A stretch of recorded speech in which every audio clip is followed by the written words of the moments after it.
Halo semuanya, sawadee-krap, apa kabar? Semoga kabar kalian selalu baik dan juga sehat. Selamat datang di segmen analisa. Kembali kita update ya mengenai kasus pembunuhan di Subang, Jawa Barat yang terjadi di 18 Agustus 2021 lalu dan sekarang sudah memasuki bulan ke-6. Apakah di awal tahun ini Polda Jabar akan segera mengumumkan siapakah para tersangka yang tidak hanya para pelaku, kemungkinan juga ada otak atau dalang, orang yang membantu, serta orang yang mengetahui. Nah, di video kali ini kita akan bahas adalah mengenai sejumlah komen dari netizen yang menilai bahwa ekspresi dari Yoris dan juga Yosep di channelnya Indra Zainal yang mengatakan bahwa kami siap diserang dan juga menyerang. Katanya ada beberapa hal yang menurut netizen kurang begitu elok. Ada apakah ini? Apakah ini sebuah simbol bahwa Yosep merasa agak nggak pede? Apakah jangan-jangan dia akan menjadi salah satu orang yang menjadi rangkaian tersangka, dugaannya seperti itu? Ataukah ini merupakan salah satu bentuk kepercayaan diri bahwa mereka sudah yakin bahwa mereka bukanlah bagian dari tersangkanya? Kita akan bahas mengenai video ini. Oke guys, sebelum kita mulai video analisa hari ini, aku mau sharing tentang permasalahan jerawat yang aku punya untuk kulitku. Karena kalau lagi kambuh, jerawatku tuh sungguh mengerikan gitu, merah-merah dan juga banyak beruntusan begitu. Makanya itu adalah alasanku kenapa aku nggak gampang pakai berbagai macam produk yang ada di Thailand. Dan walaupun aku tinggal di Thailand, aku masih pakai produk dari Indonesia. Dan thanks banget Scarlett, karena baru aja merilis sebuah produk baru untuk face care-nya. Nggak cuma body care, ini untuk yang acne series, which is pas banget buat aku, tapi juga buat kalian yang nggak punya jerawat, yang kulit normal, juga ada rangkaian Brightly Ever After series-nya. Simple banget, ada 3 jenis produknya. Yang pertama adalah sabun wajah, kedua adalah serum, ketiga adalah krim. Ada krim pagi dan juga krim malam. Pertama aku pakai adalah sabun wajahnya dulu kan ya. Sabun wajahnya ini nggak banyak busanya, aromanya enak banget, terus juga bener-bener bisa membuat kulitku jauh lebih bersih, plus juga melembabkan kulit. Di sini ada bahan-bahan yang penting, diantaranya ada glutathione, ada aloe vera, ada rose petal, serta vitamin E. Nah, setelah itu aku pakai serum Scarlett-nya. Nah, serum Scarlett ini aku biasanya pakai cukup 2-3 drops. Teksturnya itu lembut banget. Terus juga yang aku suka pada saat aku pakai di wajah, ini langsung meresap ke dalam kulit dan nggak ngebuat kulitku berminyak. Dan fungsi utamanya adalah untuk menyembuhkan radang dan menghilangkan jerawat. Tapi untuk buat kalian yang nggak punya jerawat, pakai serum ini juga ada yang kategorinya adalah untuk Brightly Ever After series-nya. Itu fungsinya adalah untuk menghilangkan bekas jerawat dan juga flek wajah yang membandel. Nah, di tahapan terakhir aku juga pakai acne cream-nya. Ini adalah krimnya yang buat acne, ada pagi dan juga malam. Kan kalau kita yang berjerawat paling sebel kalau pakai krim pagi dan malam itu kan takutnya ngebuat kulit kita lebih berminyak gitu kan ya. Ini nggak terjadi pada saat aku pakai ini. Teksturnya kita bahas, lembut banget. Terus juga wangi, aromanya khas sekali. Dan kalau ditanya fungsinya buat apa Anjas, krim pagi dan krim malam ini? Fungsinya itu untuk melembabkan, menghidrasi kulit, menyamarkan pori-pori yang gede, terus juga menghilangkan garis-garis di wajah karena efek penuaan dini, terus juga meredakan radang jerawat, serta menyembuhkan jerawat yang membandel.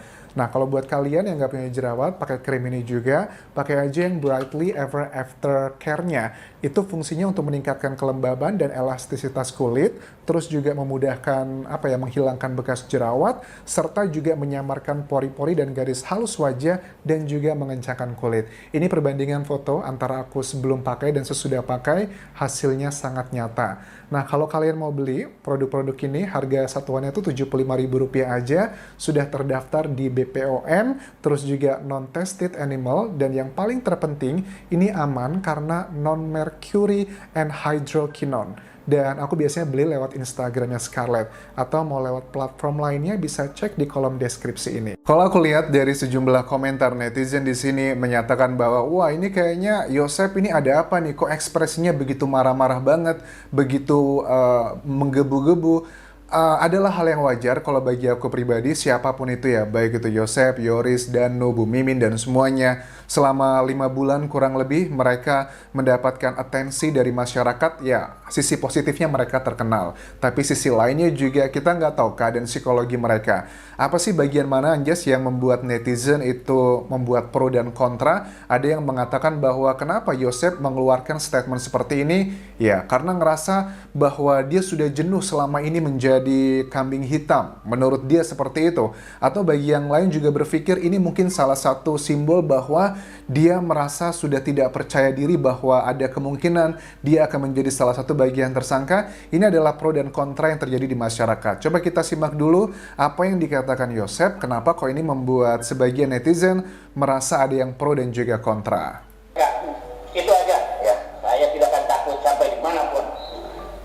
Kebenaran akan terungkap dan terungkap tetap. Saya tidak akan takut sampai manapun kebenaran akan terungkap. Sebenarnya yang menjadi perdebatan bukan tentang perkataan dari Yosepnya.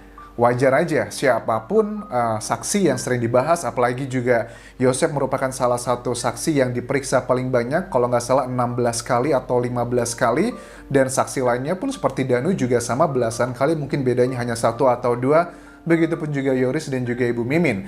Tapi yang menjadi salah satu hal perdebatan di media massa adalah pada saat Yosep mengatakan hal yang wajar aja. Dia kan memang dari awal kasus ini muncul, dia yang sering banyak diserang. Baik itu dari Jin Korin yang mengatakan bahwa ya dia adalah pelakunya, ataupun juga dari banyak channel-channel YouTube terutama yang tidak ada wajahnya kan ya, yang di situ dengan thumbnailnya mengklaim bahwa Yosep adalah pelakunya dan sebagainya. Itu adalah hal yang wajar. Mungkin Yosep merasa sangat tertekan secara emosional dan psikologis selama 5 bulan terakhir ini. Itu adalah hal yang mungkin pro dengan Yosep. Tapi bagi yang kontra dengan Yosep, dia melihatnya begini, kalau sebagai netizen. Adalah hal yang wajar Yosep mengeluarkan statement seperti itu, sudah bisa ditebak. Tapi kok ekspresi dari Yoris, anaknya sendiri, itu menutup mata, memberikan kesan bahwa nggak tahu apakah ini kesan malu atau nggak percaya diri. Tapi kalau aku melihat secara pribadi, kenapa Yoris memberikan ekspresi seperti itu ya pada saat Yosep kesannya berapi-api, marah-marah gitu. Bukan marah-marah sih, tapi lebih berapi-api dan semangat dengan berbagai kemungkinan karena sudah lama menyimpan kekesalan dan sebagainya. Atau dia merasa tertekan dengan dugaan dia akan menjadi salah satu tersangkanya. Mungkin Yoris tuh lebih cenderungnya adalah, kalau aku melihat secara pribadi dengan background yang kita ketahui, awalnya Yoris bergabung dengan tim kuasa hukum Danu, kemudian pindah bersama Pak Yosep, padahal di awal-awal kasus ini muncul, Yoris mengatakan tidak mau pakai pengacara, kemudian juga tidak mau bergabung dengan pengacaranya Yosep. Ini lebih ke masalah, lebih ke malu sih ya. Malunya tuh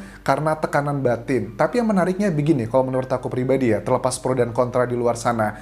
Yang menjadi menarik adalah, Yoris sudah tahu dan juga merasakan bahwa yang akan dia lakukan, ini akan menuai reaksi kontra di masyarakat yang lebih banyak untuk dia. Bukan tentang dia salah atau benar, tapi tentang keputusannya untuk bergabung dengan Yosep. Karena ada banyak jejak digital yang di situ menunjukkan bahwa dia sangat menyerang ayahnya sendiri. Tapi di sini pada saat dia mengeluarkan ekspresi menutup wajah, kemudian juga senyumnya seperti senyum yang kurang begitu maksimal, kesannya adalah dipaksakan. Yang menjadi penasaran bagi aku, apa nih yang bisa membuat Yoris mengesampingkan perasaan-perasaan seperti itu, tapi dia tetap mau tampil bersama di video ini. Tujuannya kalau aku lihat, kenapa dia tampil di video ini bersama Pak Indra dan juga Pak Yosep, tujuannya adalah ingin memberikan pesan ke masyarakat bahwa mereka ini sekarang sudah berdamai. Mereka tuh sudah ayah dan juga anak, satu sama lain percaya bahwa mereka adalah bukan bagian dari para pelaku ataupun juga otak dalang. Itu versi mereka, sah-sah aja. Tapi kalau untuk fakta hukum ya itu berbeda lagi ceritanya. Tentunya kalau fakta hukum ini adalah hak dari dan juga kewajiban dari Polda Jabar, apakah mereka terlibat. Itu adalah pesan yang aku tangkap ya. Pesan videonya adalah untuk memberikan pesan ke masyarakat, mereka sudah tidak lagi saling curiga. Tapi pada saat menyampaikan pesan tersebut, sepertinya Yoris masih punya rasa beban di hatinya karena dia tahu dengan dia tampil di sini, walaupun dia tidak banyak berbicara, hanya memberikan reaksi yang simple-simple aja, tapi pasti akan digunakan oleh sebagian orang untuk menyerang dia berdasarkan jejak digital. So, it's very interesting what's going on di balik ini semua. Yoris mau menyampingkan rasa-rasa malu yang cenderungnya adalah beban mental bagi dia sendiri. Oke, kita lanjutkan lagi di video berikutnya. Karena kita sudah di framing yang namanya anak dan bapak, alhamdulillah. Ternyata saya katakan siap di sana. Sekali lagi saya. Oke. Yosef mengatakan bahwa anak dan bapak itu sudah di framing.